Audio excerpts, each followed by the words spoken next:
Welcome, everybody here. Welcome to today's conversation. This is Uncovering Truer Land Stories, Land History as a Step Towards Repair. We're so glad you're here with us today and excited and just honored to have Jessica Intermill with us, as well as Sister Mary H. from the Little Falls community of Franciscan sisters.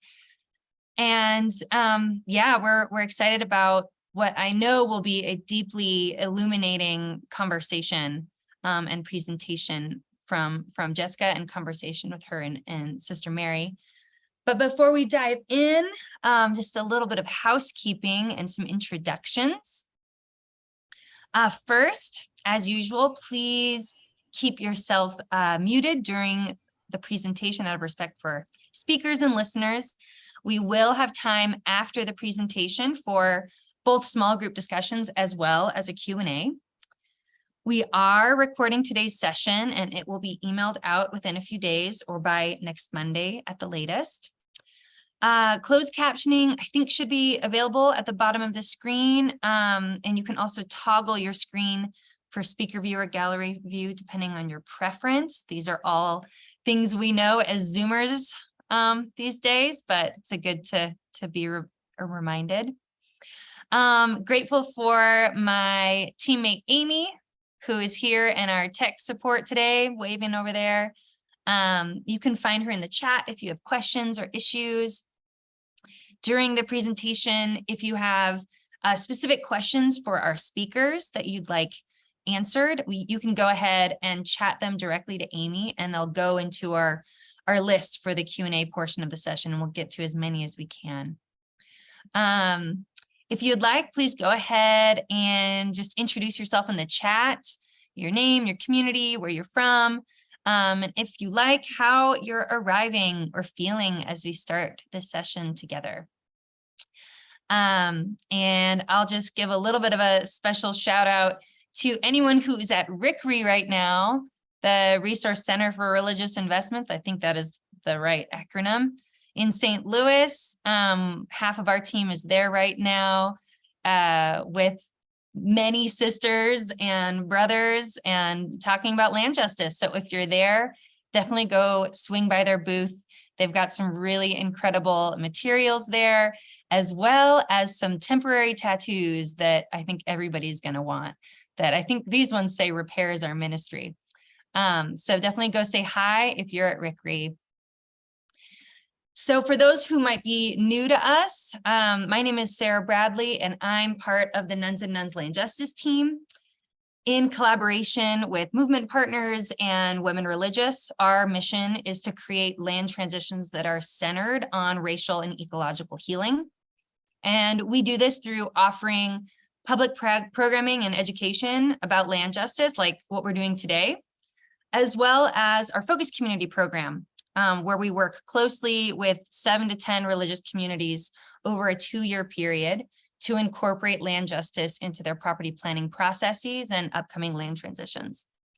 And with that, we use a cohort model for groups of communities, and our work really focuses on education and accompaniment, creating a community of practice, partnership building with potential stewards, as well as technical support from our faculty of just super aligned rad practitioners in the fields of law, real estate, and land trusts, including people like Jessica here with us today. You can learn more about our 2-year focus community program by visiting our website. We are receiving applications right now for our new cohort of communities. So if you're interested, I think there might be a link that's dropped in the chat relatively soon. And before we get started, just to make sure that we're all grounded in the same understanding, we define land justice as the practice of centering social, racial, and ecological justice in decisions about how land is used, loved, and governed by people. And there are 3 key and intertwined components of land justice. The first, protecting land from extractive development and speculative capitalism. 2, regenerating the health of the ecosystem. And 3, shifting equity and control of land to communities who have been systematically dispossessed, especially Black and Indigenous stewards. In the work of land justice, it's critical to do our homework. This is something we're learning through our Focus Community program, and learn the histories that have been intentionally hidden, downplayed, and silenced about the land we live on and the peoples who have been displaced in the process of colonization. And while we know that 98% of private land in the US is held by white landowners, the story of how Indigenous land became white-owned property is not often told.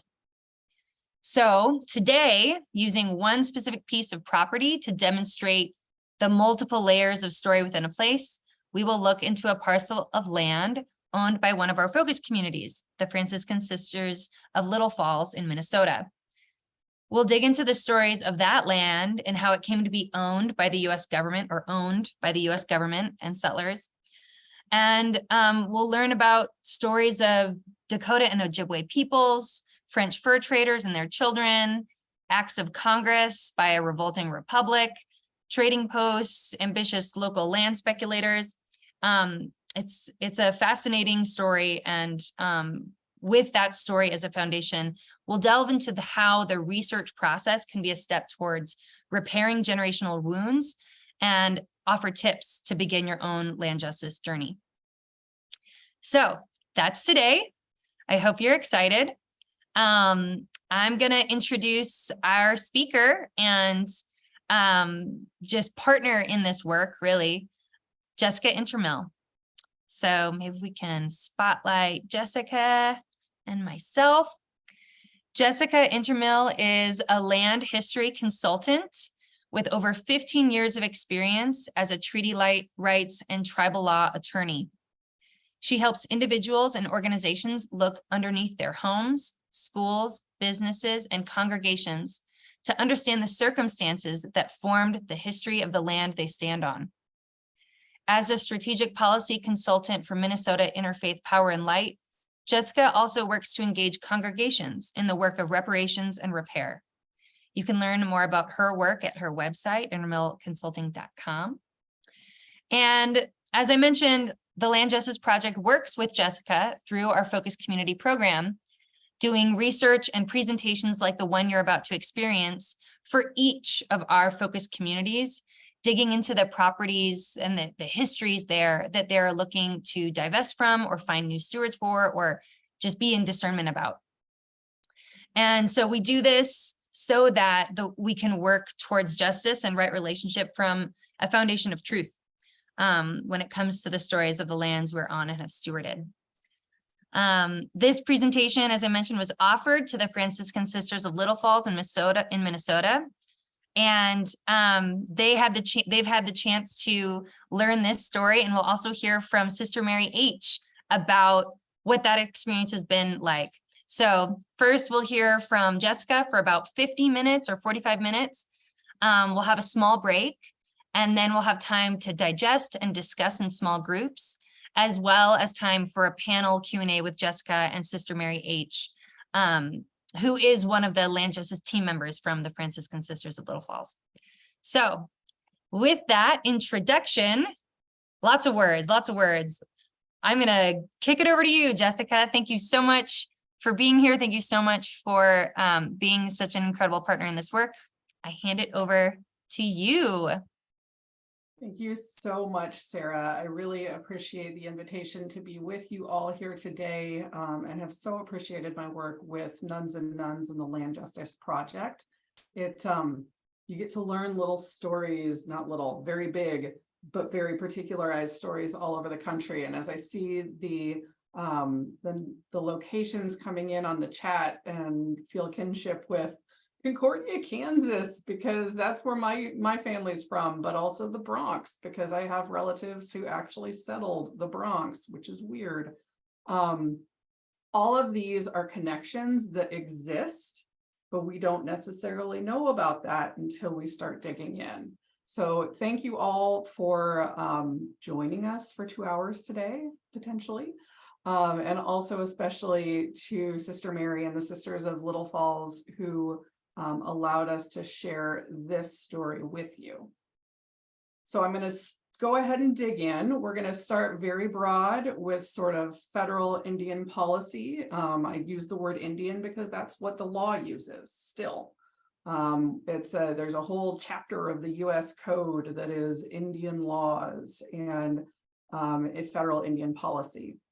We're going to start broad there, narrow down a little bit to a couple of treaties that impact the location at Little Falls, and then move from there into the commodification of land, when land turns into property and starts being sold off, and what happens there. With that, I am going to try to screen share here. And we'll see. Of course, I lost it. There we go.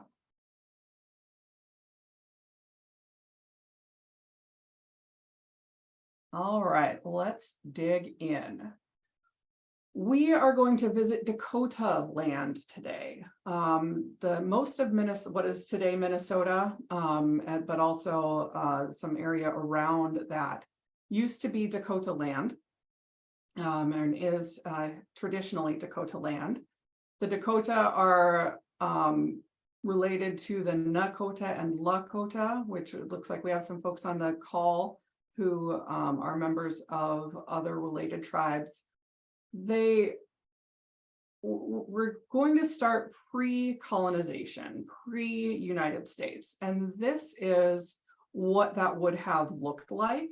This is drawn by Seth Eastman, who was an officer at Fort Snelling. Fort Snelling is basically where the Twin Cities started. And so he happened to also be an artist, captured a lot of the landscape that is the Dakota landscape. Now, there are Ojibwe claims and Ojibwe ancestry in Minnesota also. But as we'll talk about in just a bit, the Ojibwe claim that territory by conquest. The Dakota are the only ones who call this land their birthplace. But before we talk about what and understand how the US colonized the land, we actually need to go back before there was a US. And so that means for this area of the country, you go back to the fur trade. Now, European contact did not require assimilation or conquest. Tribes' initial contact with the French in this area was multilateral commerce. It was supportive of both groups. The French who were coming in and the European traders wanted beaver pelts and other furs. Ironically, they wanted that because they had exhausted those animal populations in their own territory. And so they started seeking it from the North American continent. In return, the tribes would barter for cloth or guns or metal pots, because those were not present here. And it was mutually beneficial. And it was established on really on indigenous patterns, not European patterns, because it was really rooted in kinship. If you look at this picture, and this is sort of depicting the 1700s, you can see, first of all, that there are rival fur traders at the same place. That's what it's titled.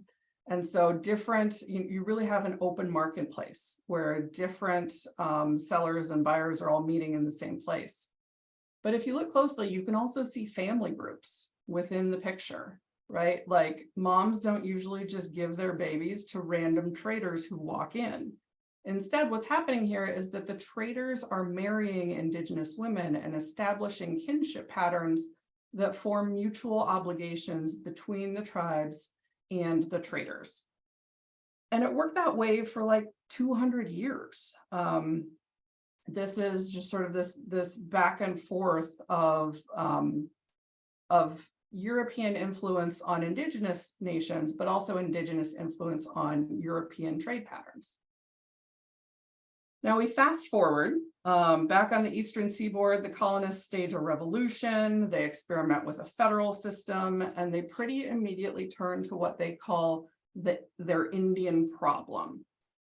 In 1790, one of the very first laws that is passed in the United States by Congress is what's called the Trade and Intercourse Act, or acts, because it's actually a series of them. And then that initial law said that no person shall be permitted to carry on trade or intercourse with the Indian tribes without a federal license. And so what this does is it changes the character of the essentially legislates the trade power balance going forward. Because now those tribes and the indigenous folks can only negotiate and can only barter with the one person that the United States installs at the trading post.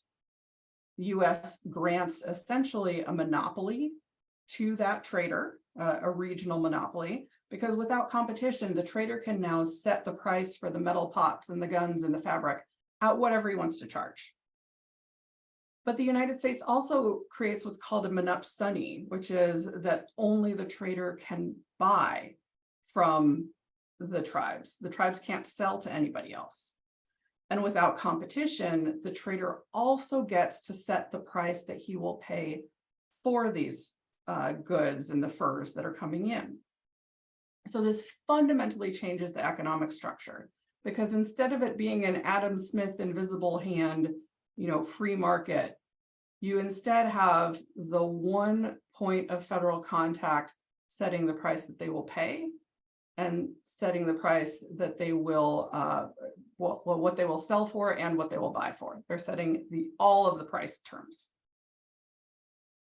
Now, this was on purpose. Thomas Jefferson in the very early 1800s says, you know what, we don't have enough money to keep going to more wars, which is the typical way that you would take indigenous territory. Instead, what we'll do is we'll push our trading houses and be glad to see the influential individuals among them, which is to say the indigenous individuals among them, run into debt. We're going to run up those debts because when they get beyond what the individuals can pay, then those individuals will lop off the debts by a cession of land. So the traders create false debts, paper debts, by undercutting what they'll buy the furs for and overinflating the prices that they sell for their own goods. Create those paper debts that can only be satisfied with land. And this is what that looked like in a geographic way. This map is what's called a Royce map. It's a man named Charles Royce who went down and charted out, mapped out every single treaty cession in the United States. And when I use that word cession, it's C-E-S-S-I-O-N. It comes from the verb to cede, which is essentially to transfer territory to a different sovereign. And it almost looks like a quilt, right? But mostly along rivers, where you can see that different areas of Minnesota are ceded by different tribes at different times. And most of these do follow these more natural features like rivers, but there are some that are just straight lines that might not make a lot of sense on the actual territory, but those are the lines that the United States drew.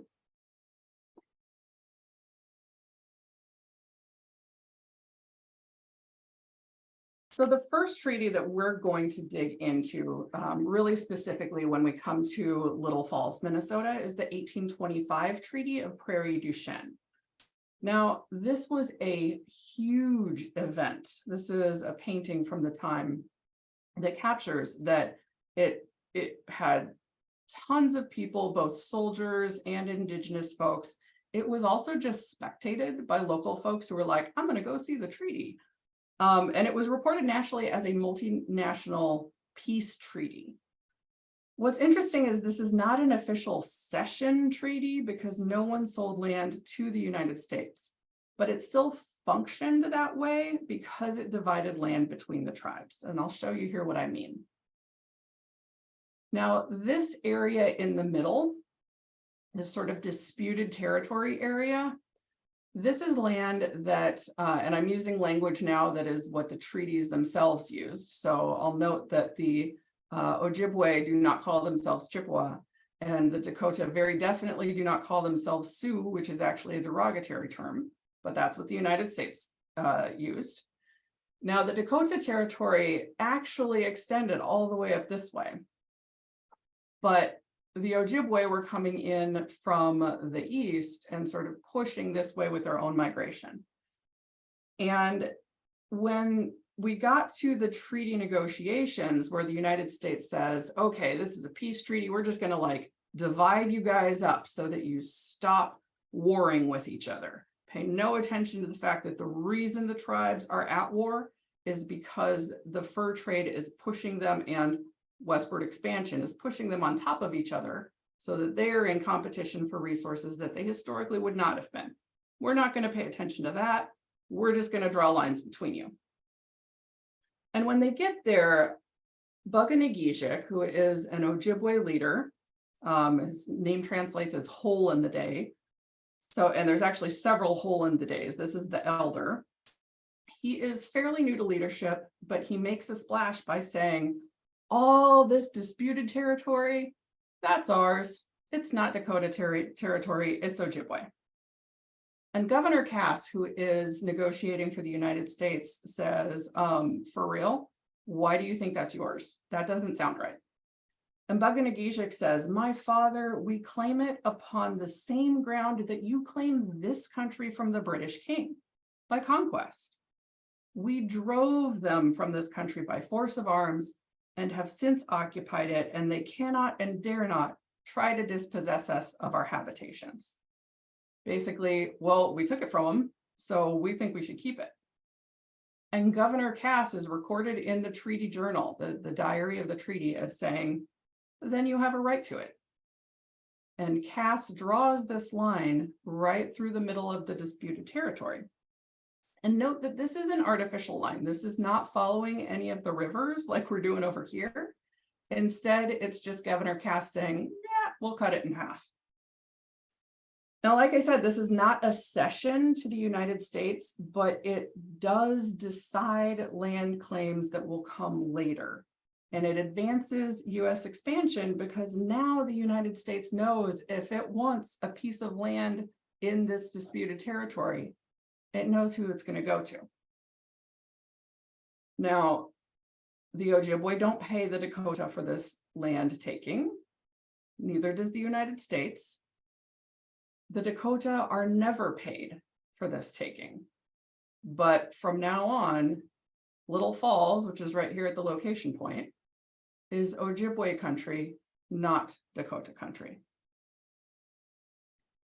That's the situation on the ground when we get to the 1837 treaty with the Chippewa.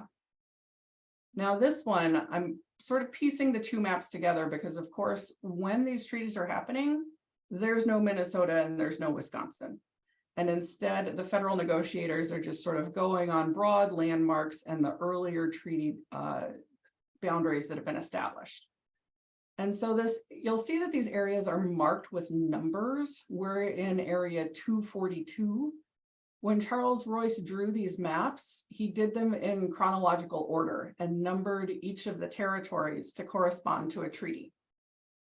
So you can see that settlement is proceeding, you know, our numbers are increasing when we go east to west. And you have sort of like the 20s over here, and then you're getting into the 30s. But the 1837 section extends through this whole yellow area. So the treaty we talk about next will cover that entire place, including Little Falls, which is right on the border of the yellow and the green area. There's actually a river that goes through Little Falls. I think it's the Mississippi River, but Sister Mary can correct me if I'm wrong on that. The far side was ceded by, the green area is ceded by the Ho-Chunk Nation.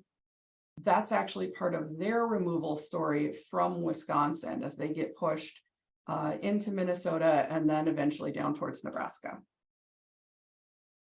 Now, it's been 12 years since our 1825 Treaty of Prairie du Chien. The disputes between the Dakota and the Ojibwe have continued because this imaginary line that Cass said, yeah, sure, let's draw that, doesn't actually get surveyed for another 10 years.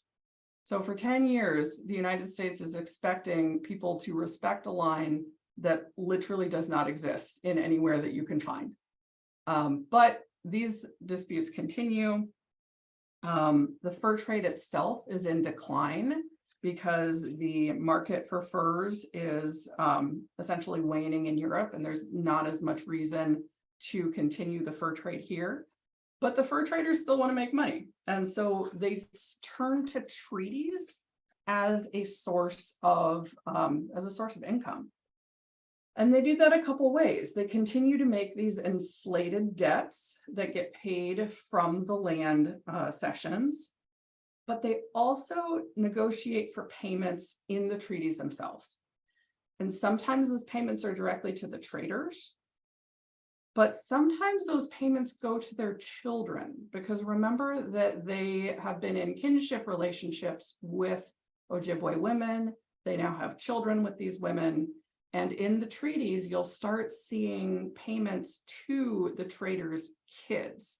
And this becomes a way for the traders themselves to continue their income. In fact, more than 50 traders, 50, make claims at this treaty negotiation. And they're very familiar names. If you're familiar with Minnesota geography, we have folks like William Aitken. And Aitken is a county that just finally now, 2 years after the Line 3 protests, just dismissed the last cases against the water protectors that were protesting. So these are old names that are still very present today. But the US interest in this yellow territory wasn't really in settlement, because at this point, European settlement just hadn't really reached this far. Instead, it was focused on what you can't see in this map, and that is all of the timber and pine trees. And so this is actually called, or very often called, the 1837 Pine Treaty, because that's what the United States was after. But in the process, it got 2.4 million acres of land. Now, Buganagijic, who we talked about before, his power has grown.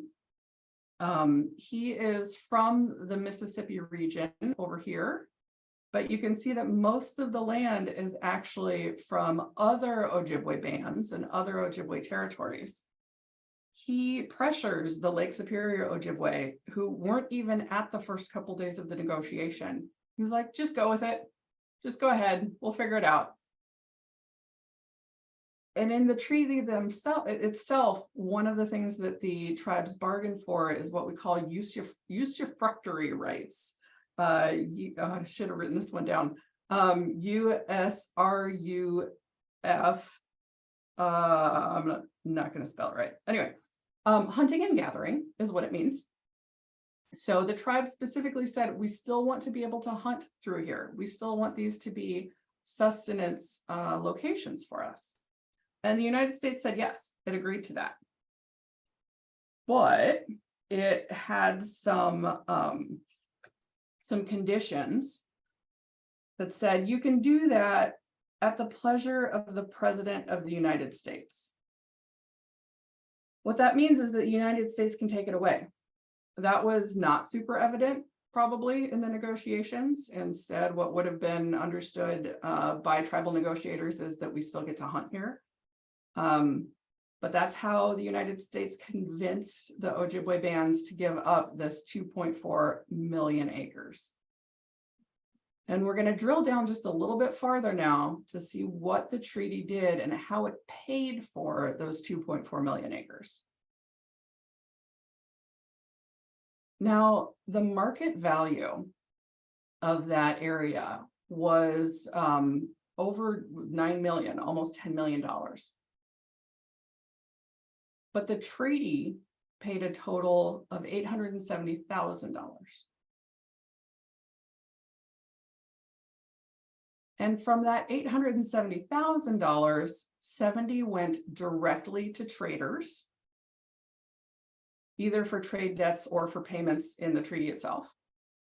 100,000 went to what the treaty calls half-breeds. These are the kids, right? These are the kids of the traders and their Ojibwe wives.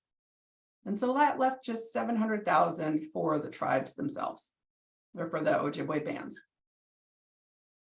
Of that, you can see that's about 29 cents an acre for what was valued. And this is a contemporaneous, like in 1838, what the value would have been is at the least $2 an acre, but up to $8 an acre.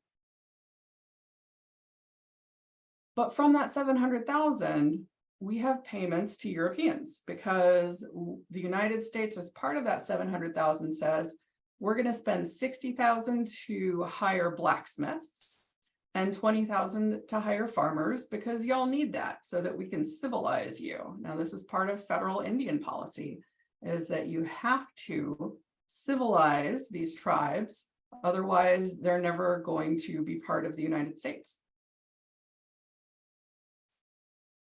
And then we're going to take out, about 380,000 of those will be goods that the United States chooses.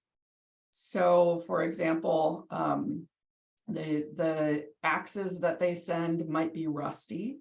Very often the food that they send in that $40,000 line item is what the forts reject as not basically not fit for human consumption. And then after the officers at the fort say, we can't feed this to our soldiers, then they send it down the river and say, well, the Indians will eat it, which of course is not true. And then for tobacco payments. So the cash payment at the end for that 2.4 million acres is a one-time payment of $190,000. That's it for the Ojibwe. And then there's a 20, and you can see then that average $4 an acre goes down to 8 cents per acre with that payment. There is also an annuity. Basically, every year for 20 years, we will pay you these amounts, but most of the amounts go again to pay traders, right? Because that's who they're buying the goods from, that's who they're buying the food from, that's who they're buying the tobacco from. And the tribes only get $9,500 per year. Now, the tribes will very likely spend that at the traders, but at least that they get to choose what they want, because the rest is all just what the United States and the traders decide. So this is, because I'm a graphics person, this is what that looks like. This is the tremendous transfer of wealth from the United States to the traders. And that's how the United States pays the tribes for the land. This is what land theft looks like. Except that actually, this is what land theft looks like. This is a copy of that treaty.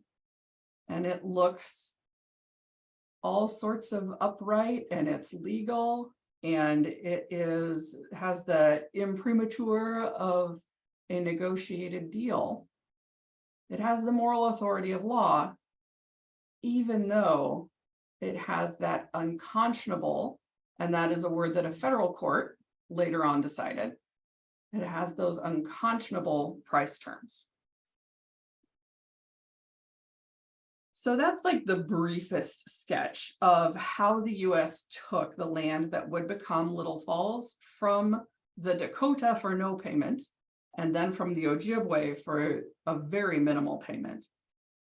And then use those minimal promises to leverage additional land cessions, because the thing about those annuities is that even though they were very, very low ball payment, they're still payment every year. And if the United States decides to reserve those payments or delay those payments, that gets the tribes in a negotiating mood for the rest of the lands over here, which is what happens next.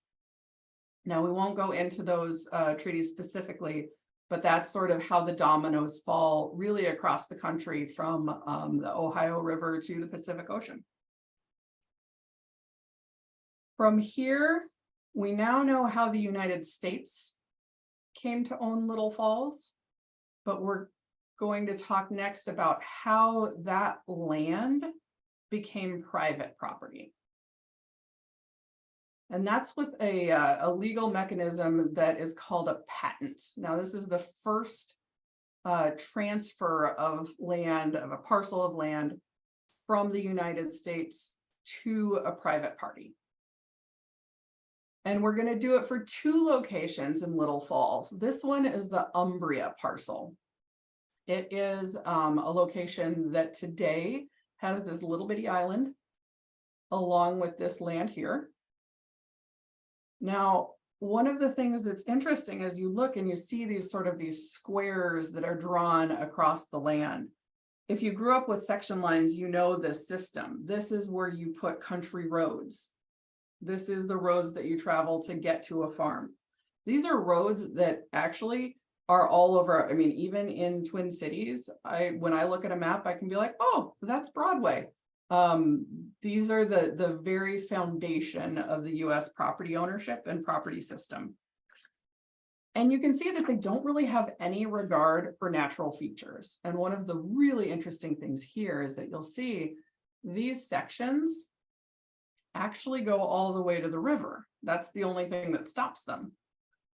But this ridge, over time, the river cuts the channel, which is how this becomes an island, even though it wasn't during the first patent. The first patent would have extended all the way to that riverbank. Now, and you can see that that's the initial purchase, goes all the way. Now, these purchases are actually, and these are two different parcels. The blue corresponds to this piece and the orange to George. Both of these parcels, these landowners purchased for $1.25 per acre. Now, recall, this is still that $2 to $8 value land. But the United States is selling these parcels to these landowners at a subsidized price, less than half of the market value. So first we saw the land wealth transfer from the tribe to the United States and the traders. And now we see it, the United States passes on part of that wealth from itself to these initial landowners because they're buying at a low price. They're doing that because later on they hope to sell at a higher price, like say a market value price of $2 or even $8. That is something that was very common throughout the frontier, and as the frontier spread, and really even through the colonies. George Washington and Thomas Jefferson were both what we call land speculators. You buy low, you hope that you sell high, and this is an example of that. And this is just a little bit of what's actually happening in the broader the broader area. This particular man has the smaller of the two parcels here, actually has 17 parcels throughout all of Minnesota. So throughout, you can see it, you can tell if someone has 17 parcels of land in the 1800s before cars, even now with cars, they're probably not farming, they're not homesteading, they are speculating. And so for the Umbria parcels, this is what the numbers look like. You can see what that average market value would have been. The Dakota get nothing, $17 to the Ojibwe. And then the United States recoups from its investment of $8 or 8 cents per acre, $1.25 per acre payment. The same story happens at the Mother House parcel, and that's this one right here. That's sort of the staircase design. Here too, you have the squares going all the way across the land. The purchases themselves, it takes a couple to kind of piece them together, but you can see then from these initial, you can see the commodification of land. from these initial bigger purchases down to these smaller parcel purchases that we understand now. Here too, you have a couple of different buyers, but every one of these purchased the land. None of them tried to claim it by homestead. And these particular guys were doing it across this county, right? This is not just happening at the mother house. Here's that value again, where you can see the tremendous transfer of wealth, first to the United States, but then to the property owner as well. And at this point, land is a commodity. You buy it and trade it like a monopoly board. And by the late 1800s, a man named Ashley Morrill, Major Ashley Morrill, has the land patent. Now, this is a picture of Major Morrill. His wife is back here on the horse. He was born in New Hampshire, went to Harvard Law, came to Minnesota in 1857 as a lumberman, which makes sense, right? These are the pine areas, and then started buying up land. Eventually, he represented Hennepin County, which is now where I am in Minneapolis, in the legislature, and he's a land speculator. But he, in 1891, donates the land that would become the mother house to the Franciscan sisters. He retired across the river at Little Elk, purchased this land from a different patentee of the mother house land. He built a mansion, but before all of that, he was who the federal government designated to be the Indian agent appointed to oversee U.S. and Ojibwe relations. So he was there as the Indian agent during the height of Hole in the Day the Younger, Bug-O-Nay-Ge-Jik the Younger, so the son of the man we have been talking about, during his power. And Bug-O-Nay-Ge-Jik the Younger in 1862 staged an Ojibwe uprising against the federal forces, and the state would have been within the state at that time. Now, folks in Minnesota know that the Dakota in 1862 had a separate uprising in response to some treaty factors that were at play south of where we're talking about. But here, the Ojibwe are protesting continued theft by the federal agents themselves. They're sort of skimming things off the top as the annuities come in. They're continuing to hand off only starvation rations. Sometimes those rations are spoiled. And the other thing that's happening up here is that local officials had been coercing and tricking Ojibwe men into becoming soldiers in the Civil War. And so 1862 comes, the Ojibwe and Bug-O-Nay-Ge-Jik the Younger are like, okay, we're not going to do this anymore. They stage an uprising that gets the attention of federal officials, and the Commissioner of Indian Affairs for the United States, Commissioner Dole, comes out for a personal visit with Bug-O-Nay-Ge-Jik. Now, Commissioner Dole plans that when he goes, he will capture Bug-O-Nay-Ge-Jik and be done with all of this. Bug-O-Nay-Ge-Jik suspects this, brings his own contingent of warriors or soldiers around. And when they meet and Commissioner Dole sees him, that's when Hole in the Day, Bug-O-Nay-Ge-Jik, motions for his second set of soldiers to come out and surround the United States soldiers. It's this fantastic power play that really upsets Commissioner Dole. He gave a speech about, can't we all just get along? Bug-O-Nay-Ge-Jik says, if you are the smartest man our great father has got, I pity our great father. Commissioner Dole is upset. He leaves Major Morrill in charge and says, I'm going home to DC.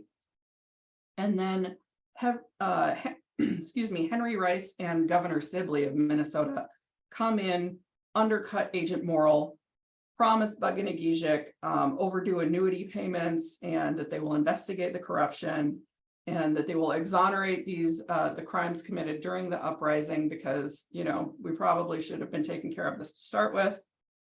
And Major Morrill, the donor of this land to the Franciscan sisters, is furious.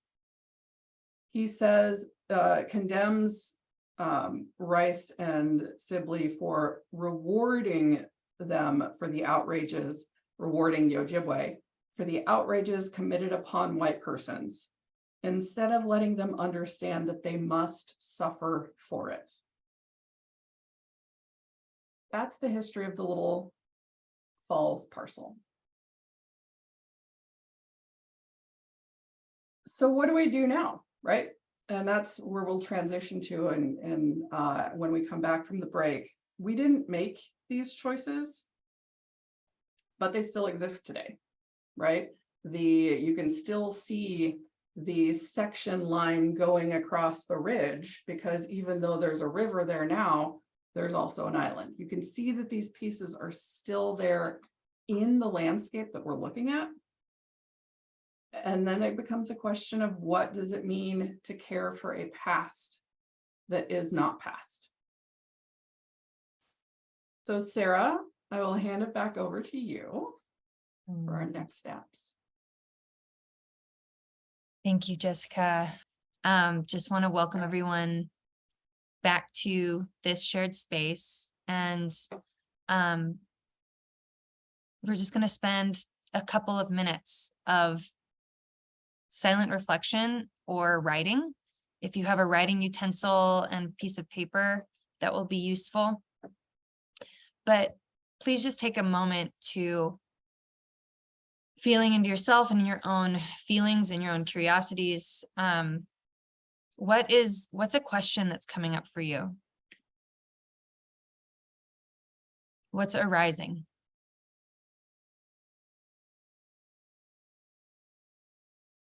This can be private, like just for you and your own rumination, or it could be something you'd like to ask.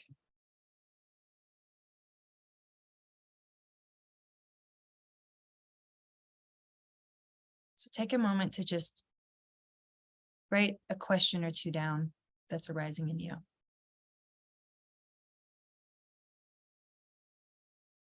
I hope you, really benefited from your small group conversation.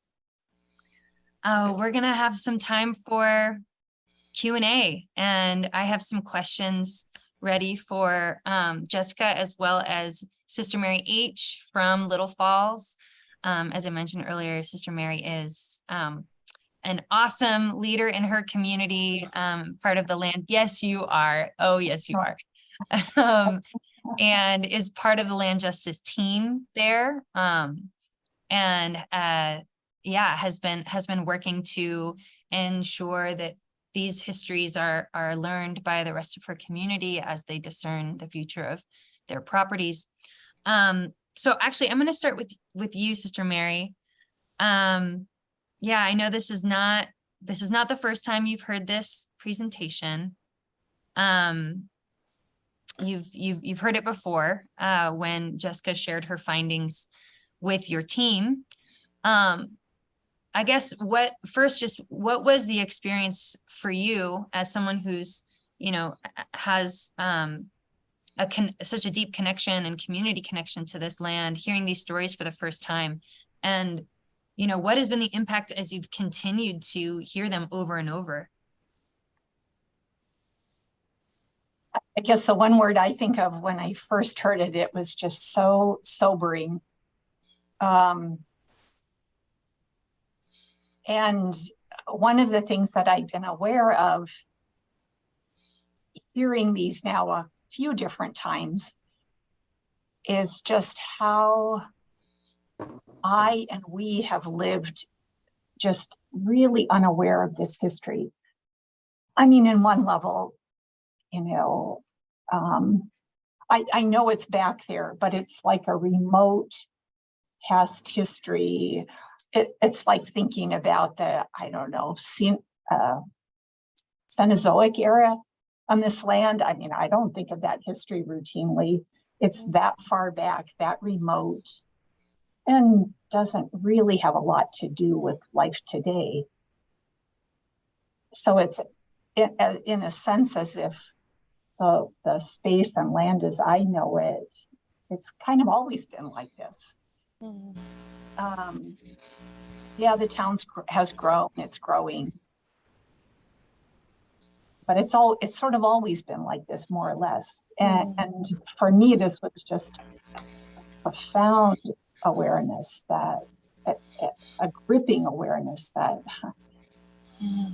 I've been living in unawareness. That's not true at all. And I guess as you described it, Jessica, this set of stacked stories. I don't know that you said this today in the same way, but you talked to us about it being a set of stacked stories. And those stories all are part of our life today, and they continue today. They live on in the land today. And they live on in the choices that we make about the land. So, yeah, it's a lot to take in, a lot to know. What has been the response from other members of your community as they have become aware of these histories, become aware of kind of the water they've been swimming in, or as you put it, like the sense that it's always been like this, and kind of actually that being like kind of revealed as untrue? Yeah, what have you been hearing from other members of your community, and what do you think that this is stirring within the collective? Well, one thing, even though we've been part of this focus community program for almost a year now, it's been a small group of us doing most of that journeying, and sharing in bits and pieces what we've learned with others on a more casual basis. And as I've mentioned to you earlier, one of the things that we've done in the last couple of weeks, so you folks did just a really powerful land justice workshop for our community, a 2-day workshop that was like an intensive, a 2-day intensive on land justice that I think we had a good number of sisters and associates and friends interested and present, as many as could be from our community.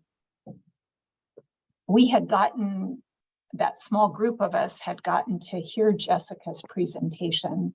What I've told her was that we got a graduate seminar in this just a few days before that workshop. So we really didn't have time to do much with it with a larger community until the last couple of weeks, when we kind of showed the video in 2 different parts. We knew to do one long showing would be a bit too much for people. So on 2 Friday afternoons, we invited sisters in, and we did it by Zoom as well, so that as many people as possible could join. And I'd say a majority of our sisters who were able to join were joined for that. We were really pleased with just the interest in hearing it to begin with. And then when we followed up with some discussion, as well as in between those sessions, we've gotten a number of comments of thanks for it. And for me, really encouraging that the sisters found it powerful, interesting, meaningful, but not disempowering, or how would I say, guilt, right? I mean, it'd be easy enough to respond with a sense that, well, we're going to live on in guilt for what happened, for what we ourselves didn't do, but if we were living at that time, we ourselves could very well have done. But we can't live guilty about that, and we can't feel disempowered by it, impotent to do anything. Instead, the sense that, there's a strong call to say, what is ours to do? going ahead. We don't know yet what that is, but I think it's moving us into a place of more communal commitment to walk that path. So I think that's a big shift. It's all of our communities, all of us know how it's so easy to go to a workshop, an event, a conference that's really meaningful and powerful. And you go home and by a week later, well, okay, that's now in the past. You've moved on to the next thing. But I think this is, there's a sense this is different. We can't just leave it behind us, keep walking and say, okay, now that's done. Been there, done that. Time to move on to the next shiny object or powerful video that's ahead. So that's a gift. Yeah. Hey, Sister Mary, you're reminding me, I think we receive these, it's so wonderful to work with you, Jessica, in terms of kind of uncovering some of these, the stories of these patents and these properties and these treaties. And, you're reminding me, Sister Mary, that's the kind of colonial US history's take on these stories. There's all of these other stories of what that felt like, what happened, that other people hold. And, at the land justice retreat that we all had with you, and we got to hear those stories from Waziyatween, from Ojibwe, Dakota Land Recovery, and from Angela Dawson, who's a 5th generation Black farmer from Minnesota, and working to recover land. So I think it's important to also contextualize, this is as you said, these are stacked stories, and this is a slice of perspective. And Jessica, I guess I'm curious, like, that seems like a very cute creature that you just interacted with. In your work, I guess, I didn't ask you this question with any kind of preparation, but how are you holding your own work right now in doing this? Like, how is it in relationship with your broader work as a tribal attorney? And yeah, what's the kind of picture that you feel like you are filling in? Yeah. So one of the things that I often lead with when I meet folks is to let them know that I am a Jewish white girl from Nebraska. I am not Native. I didn't set out to practice Indian law. It sort of weirdly found me. And then I was invited into Native communities and into relationships with Native folks that I'm honored to hold, and I want to be invited back. And so I'm very mindful to be authentic in my own identity, and mindful of which stories are mine to tell and which are mine to hear.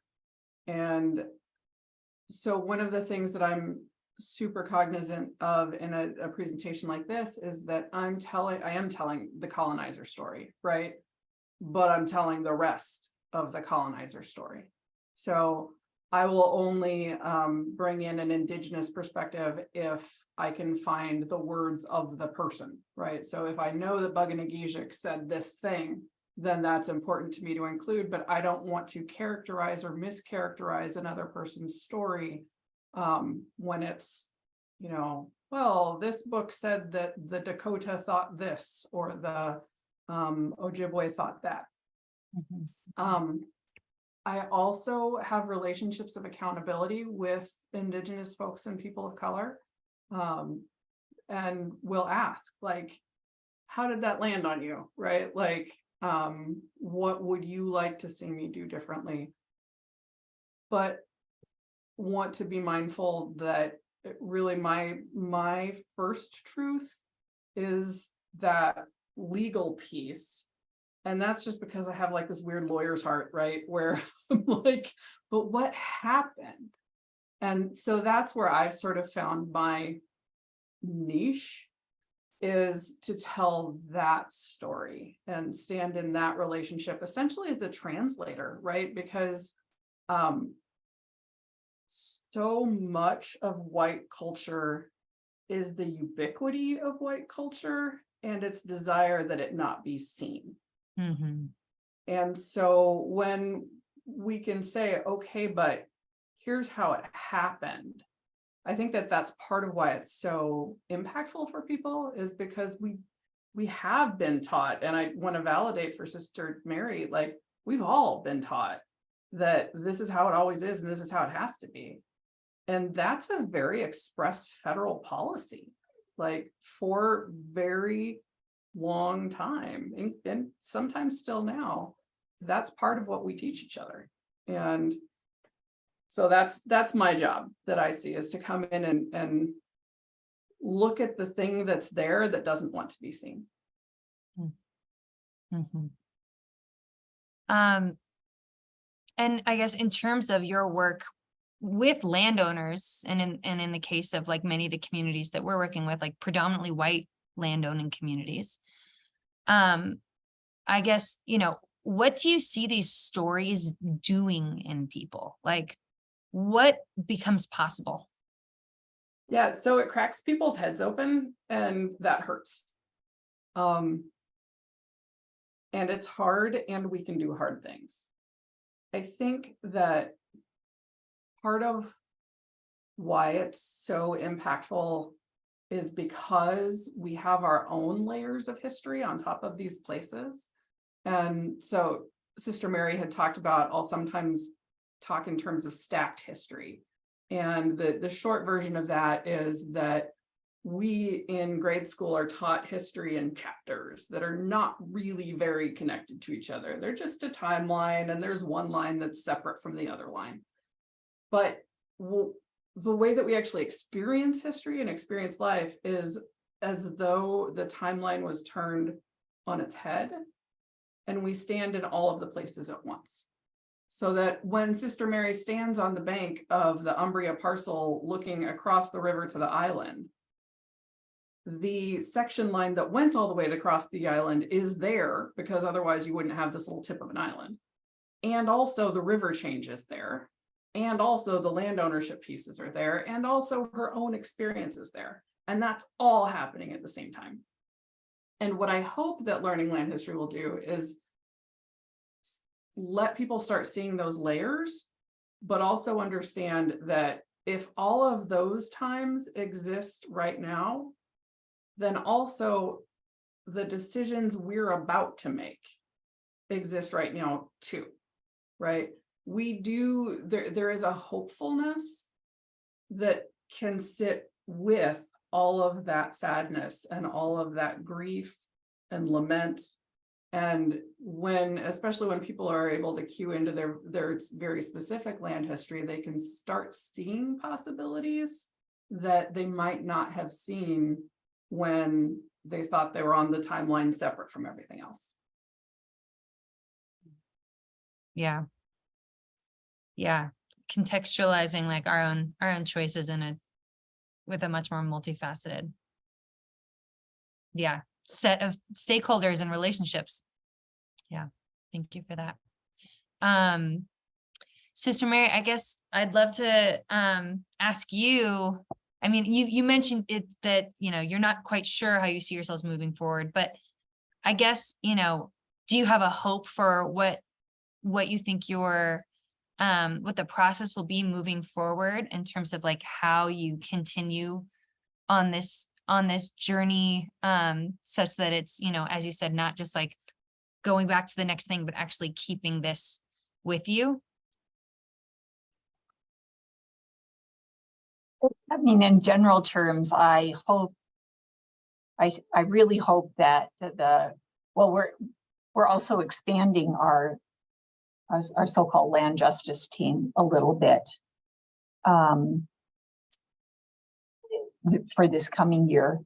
And I think one of the things that we're really going to be looking at doing is how do we keep the larger community engaged in the discussions and discerning. And our community is going to be, within the next year, our leadership team is shifting some of the process for us right now. And we're going to be involved in some large scale discerning about our future and our hopes and dreams and expectations. So I think we'll be doing everything we can to see that this is a piece that continues to be a significant piece of our discerning. The other thing that we're looking to do, and this is through the land justice workshop, is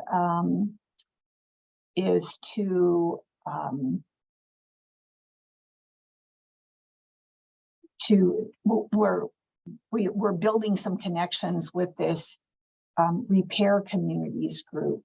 John Stays, who is here with Waziataween, so an European American who lives in a small town, Minnesota, who's involved with a significant group of people that are linked with Dakota people to work with them in the ways they request and support them in the ways they ask to for help in their own journey about building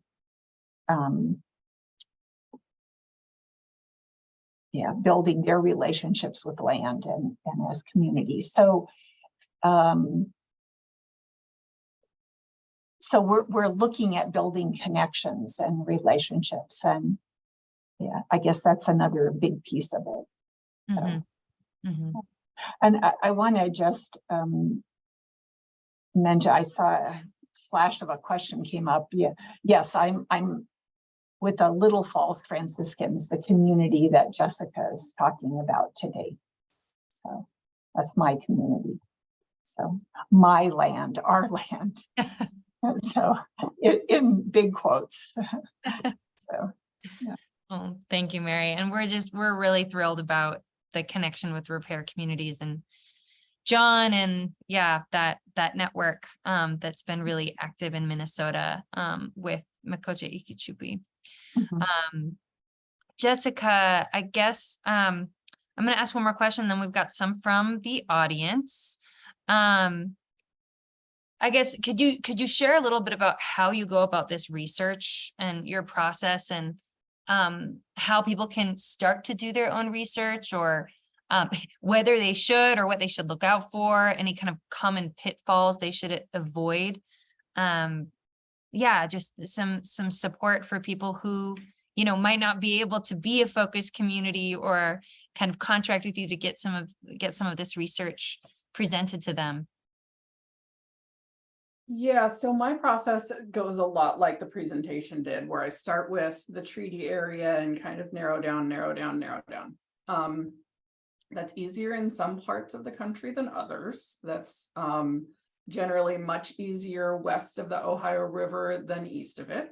And the reason for that is that when you're in those original colonies, their record keeping is not United States record keeping, right? So like, you're going into little patches of colonial history and colonial record keeping that's different than sort of the standard, here's what Jefferson says we're going to do kind of thing.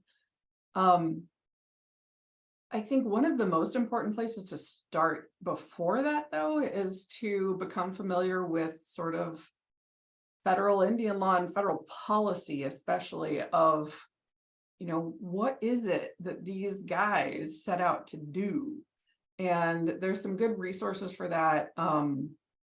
There's a book by Anton Troyer, who is a Ojibwe author. Everything you wanted to know about Indians, but are afraid to ask. And it has a great, just real accessible synopsis of some of these policies and sort of how we got here. The pitfall is often, let me do a pointer before a pitfall. Look for maps. Maps tell stories. And then look for whose story they're telling, because in all of these, and this is a pitfall, everybody wants to be the hero of their own story, right? Like that's just a thing. And so while y'all were in the breakout room, Sister Mary was talking about picking up a history that a past sister had written about this same land. And it was told with a very different voice, very understandably.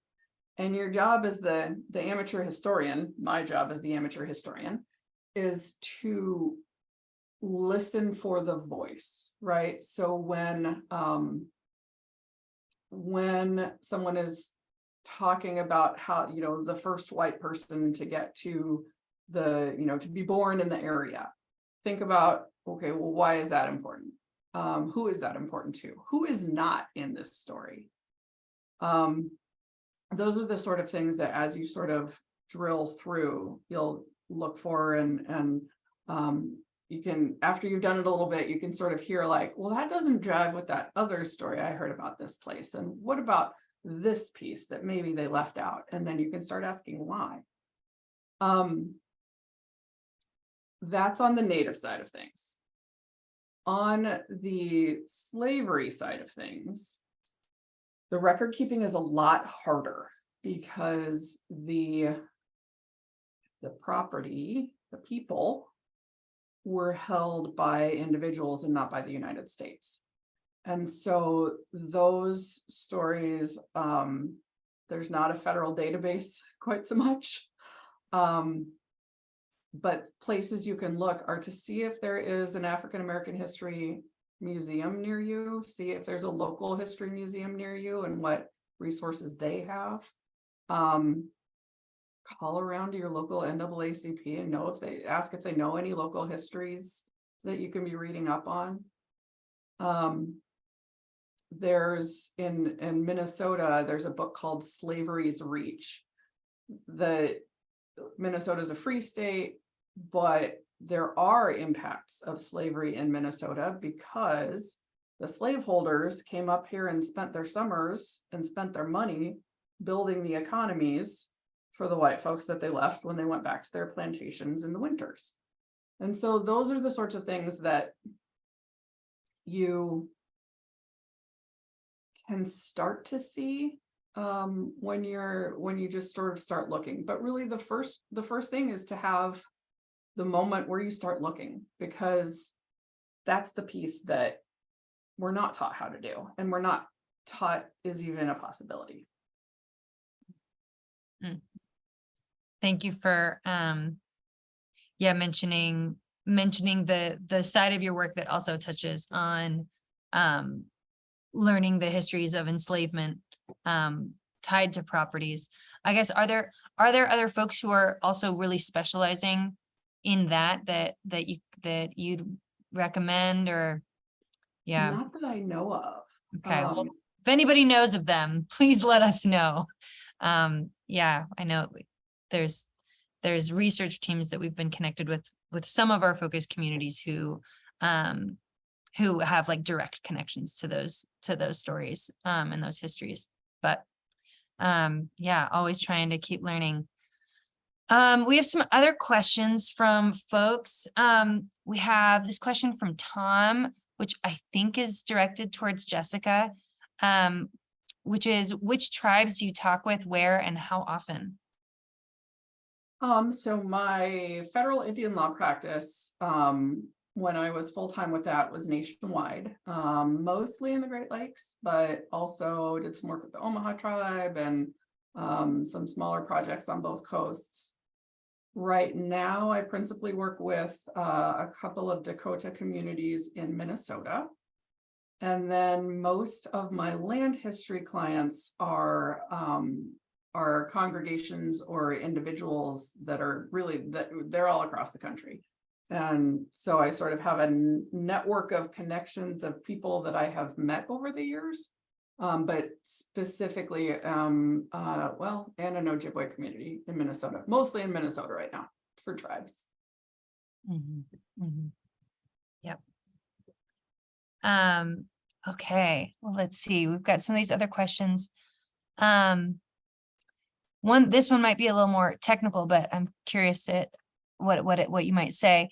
Ruth asks, I looked at the list of maps for all the states, but noted that the mid-Atlantic coast is not really included. Are there other sources to look at to learn about treaties that operate in this area, or maybe they weren't treaties, just conquest? This might actually be what you were just talking about in terms of the colonies.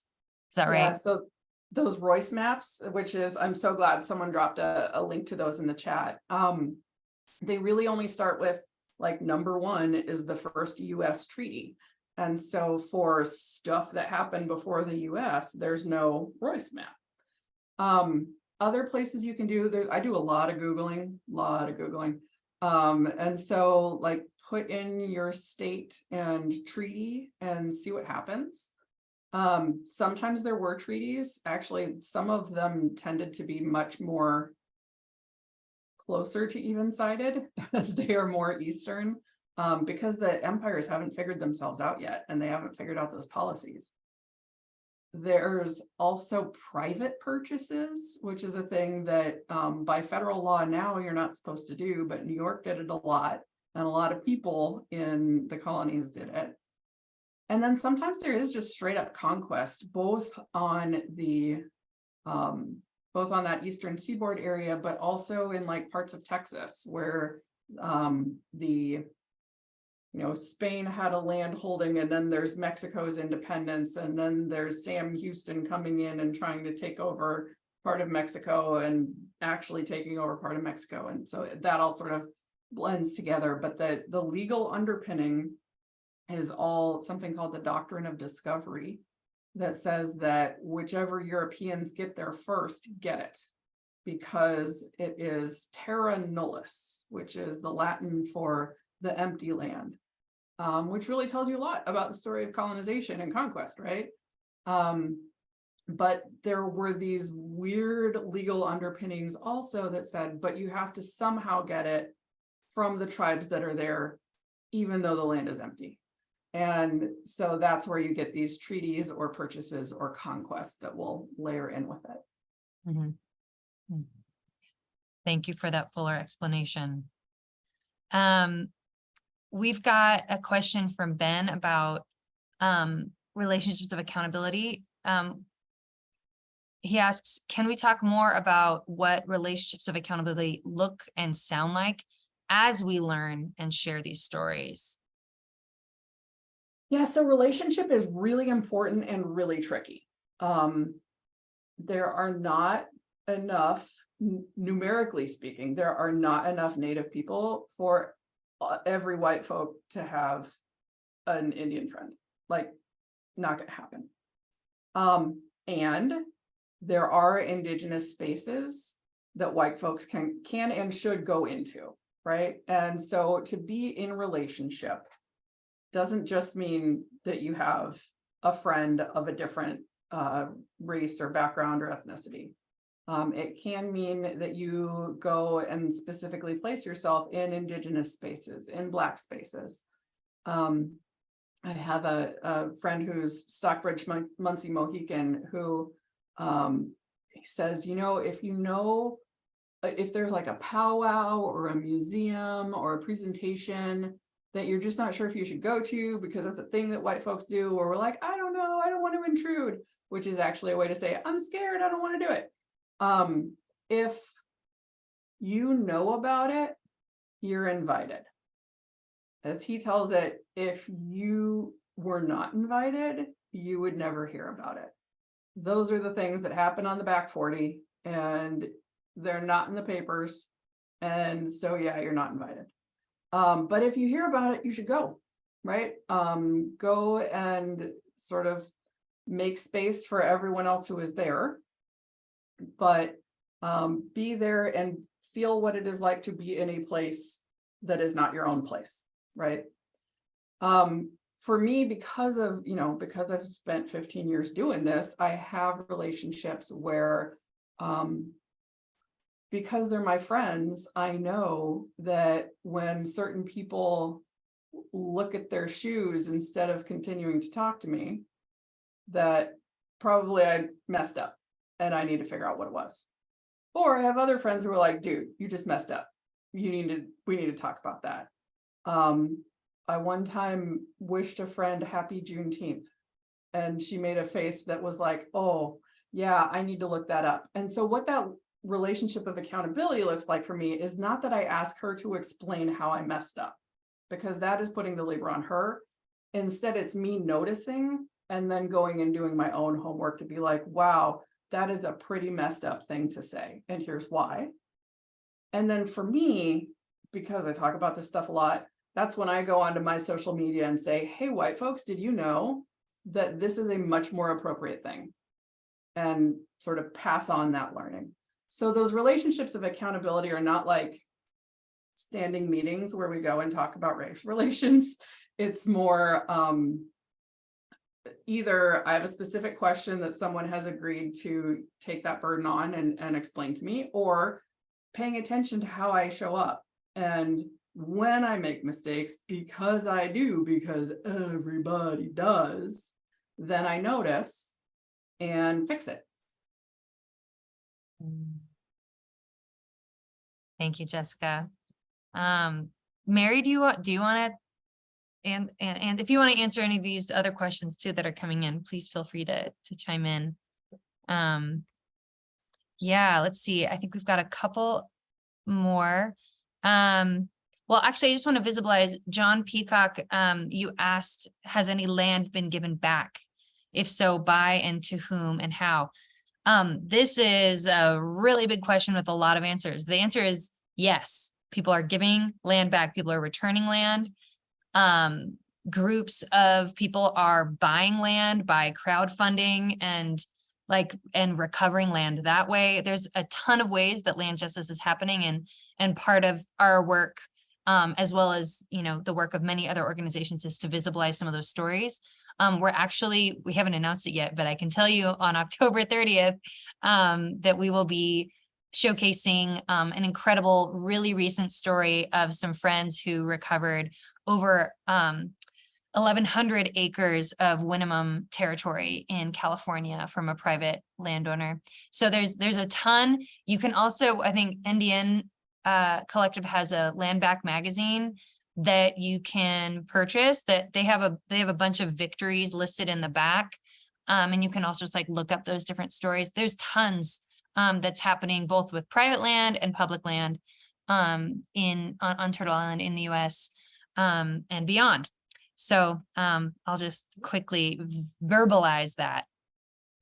Yeah, I'm going to add to that. Please. One of the things that I do on my website, and I put the link in the chat, is when I hear about stuff, whether it's land back, whether it's reparations, whether it's repatriation, there's a lot of different repair happening. I just have a running list that's you can see whether it's from could be from a congregation, could be from a city, could be from the feds.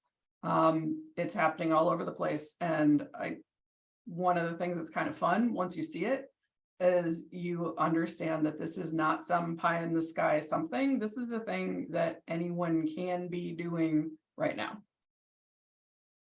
Can you drop that specific link to your website in the chat, Jessica? That would be awesome. Yeah, and thanks for naming repatriation too. Repatriation of sacred items, objects, ancestors. It's a really important thing that's happening in addition to land and money repair and reparations. Let's see. I think we answered this question. Someone asked if you've worked with any synagogues or Jewish organizations, Jessica. I haven't yet, but absolutely could. Mm-hmm. It can be, I've worked with foundations, churches, individuals. It can be any organization or people. Mm-hmm. Great. I think there's one question that seems like it might have gotten cut off, and that some folks maybe started to address, but maybe we can also address it here. Asking about why someone might think there is one white culture, just as, and I think what was meant is that just as indigenous culture or cultures aren't a monolith, neither is white culture. I take a response from either of you and would also be interested in giving a response myself to that. Jessica, do you want to share anything? Sure. I think I want to validate that there are subcultures within white cultures and overlapping culture, right? Like the Venn diagram is not exactly a if this, then that, this or that kind of whatever, right?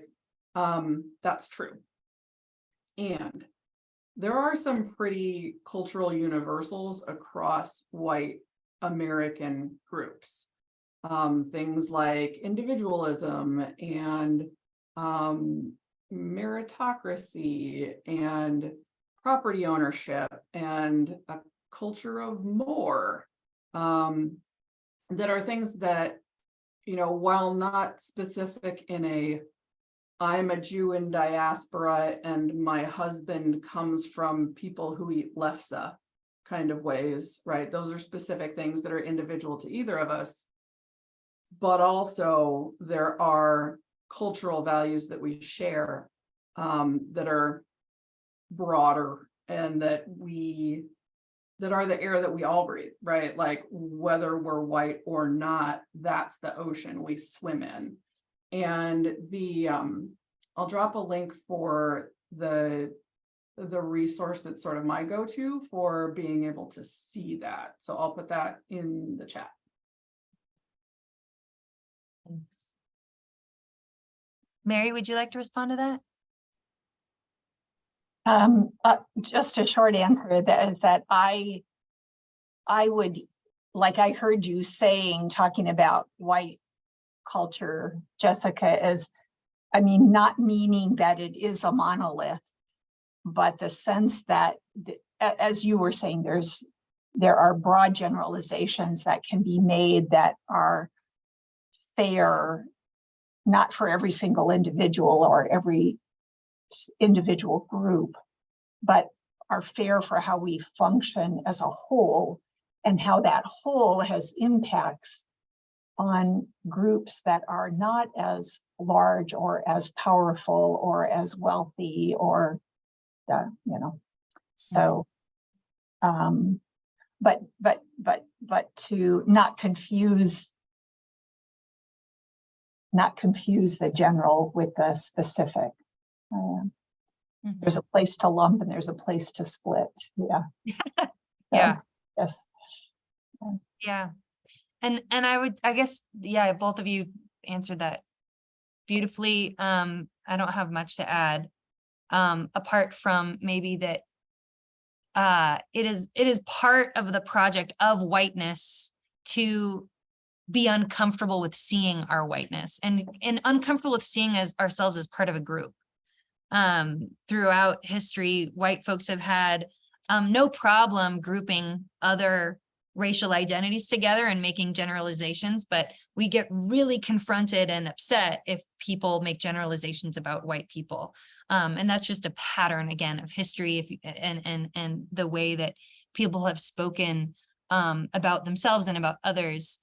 But and so I'll just say, like, it's uncomfortable. Yeah. And of course, it's not always true. Like, someone might not identify with a characteristic of whiteness because that's not their personality, but it's still part of the culture that's shaped them and shaped what is considered normal for white folks. And of course, that all intersects with class and things that kind of create different versions of it, but it's still a pretty powerful project in our society. And so I think we really need to grow in our ability to hold the discomfort of white culture being something that can be named and identified and challenged. So that would be my response.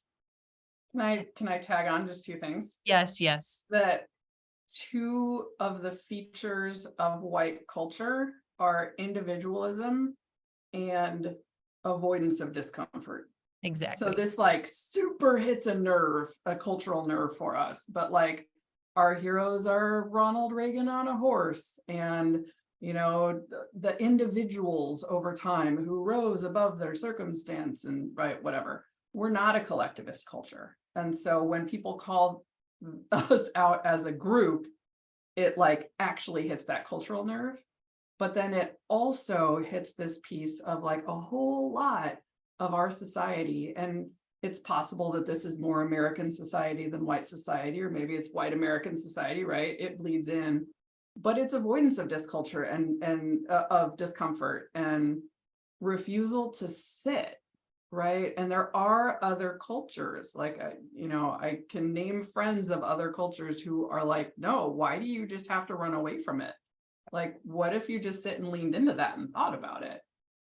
So because of the culture itself, we have a culturally programmed response to hear about our culture. Thank you for breaking some things down. Awesome. There's also, folks want to know about the book that you recommended, Jessica. Can you put that in the chat as well?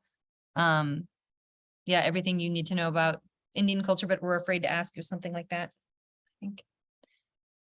Oh, is that David Truer's? Okay. Anton Troyer. Anton Troyer.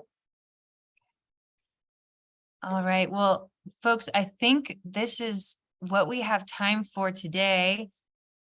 Just want to extend a huge thank you to Sister Mary, you and the Little Falls community for being game to share what you've been learning. It's so helpful to, start with something so specific as a piece of property and a community's experience with learning these stories. So I really want to commend you for the courage and the just the generosity of spirit to be here with us in this exploration, in this journey. And Jessica, thank you so much for your work with us. Again, for folks who are interested in our Focus Community Program, Jessica is doing this kind of research and presentation with all of our focus communities as they discern how to incorporate land justice into their property planning. And it's a real gift to share this story and some of your work, which is just so powerful, with a broader audience. So I really thank you for joining us today too. And thank you to everyone on Zoom. If folks want to get off mute and say goodbye, love to hear your voices and see your faces one last time. Thank you so much. This was beautiful. I appreciate it. So Thank you for informative. being here. Thank you. Thanks. Have a great Thank week. you so much. Bye. Thank you. Thanks, everyone. Goodbye. Very Bye. informative. Thank Thank you, everyone. Bye. Bye-bye. Thank you so much. Thanks Good. so much. Great information and connections. Thank you. Yes. Bye, everybody. Bye-bye. Bye. Bye, Anne. Good to see Bye. you. Sarah. Oh, Oh, bye, Barbara. Thanks, Mary. bye.